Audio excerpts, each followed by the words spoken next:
वाजता ही घटना घडली आणि काय त्या घटनेच्या नंतर घडलं? सकाळी ती घटना 8:40 45 मिनिटाच्या दरम्यान घटना घडली आणि आम्ही गावातून दूध टाकून घरी चाललो होतो. तेवढ्यात विमान पडलेलं आम्हाला दिसलं. दिसल्यानंतर इतका मोठा प्रचंड हे झालं जाळ झालता की जवळजवळ 30-40 फूट उंचीचा जाळ होता आणि 30-40 फूट उंचीचा जाळ असल्यामुळे आम्हाला तिथं काय जवळ जवळच होतो पण जाता आलं नाही जवळ आणि सगळं विद्रुप असं पडले होते साईडला सगळे. तर त्यात काय ओळखू नाही, काय नाही, काय नाही, काही ओळखून आलं काय नाही आणि त्यानंतर मग 5-10 मिनिटातच पोलिसांच्या व्हॅन वगैरे वरतून आल्यानंतर त्यांनी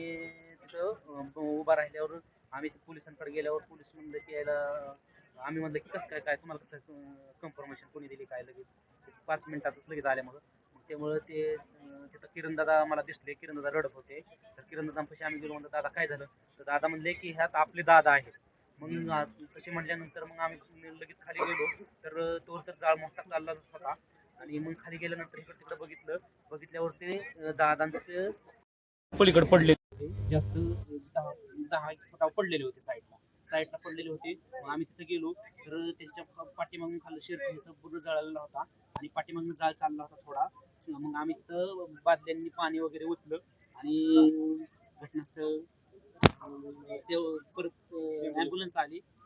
आल्यानंतर मग ॲम्ब्युलन्समध्ये आम्ही टाकलं स्वतः आणि नंतर आम्ही इथं महिला हॉस्पिटलमध्ये. त्या घटनेच्या वेळेस तिथं कोण कोण उभं होतं या कुठले अधिकारी होते का त्या ठिकाणी? अधिकारी म्हणजे पोलीस वगैरे सर्व होते. पोलिसांची टीम अख्खीच बऱ्यापैकी होती आणि किरण एक उपस्थित होते. किरण दादा ज्या ठिकाणी उपस्थित होते ते काहीतरी सांगत होते. हो ती म्हणजे त्यांनी आम्ही विचारलं की दादा कोण आहे म्हणजे आम्हाला काय माहित नव्हतं आम्हाला कसं वाटलं की इथं कारवर वगैरे विमान स्टंटबाजी करतात त्याच्यामुळे पडलं असेल असं आम्हाला वाटलं पण दादा किरण दादा म्हणले की आपले दादा आहेत मग थोडं आमच्या लक्षात आलं की याला मंत्री आहेत कोणतरी आणि मग सगळे पोलीस हे दिसल्यानंतर वाटलं की याला मंत्री आहेत. तर त्या ठिकाणी ॲम्ब्युलन्स आहे किती वेळामध्ये त्या ठिकाणी ॲम्ब्युलन्स ही लई जास्तीत जास्त 5 मिनिटाच्या आत झाली कारण की दादांच्या स्वागतासाठी ती ऍक्च्युली तिकडे पुढे होतीच एअरपोर्टला ताफा तयार होता. त्याच्यामुळे तो तापा त्यांना पडलेला दिसलं की तो लगेच आला तर तिथं आम्ही होतो मग आम्हीच विचार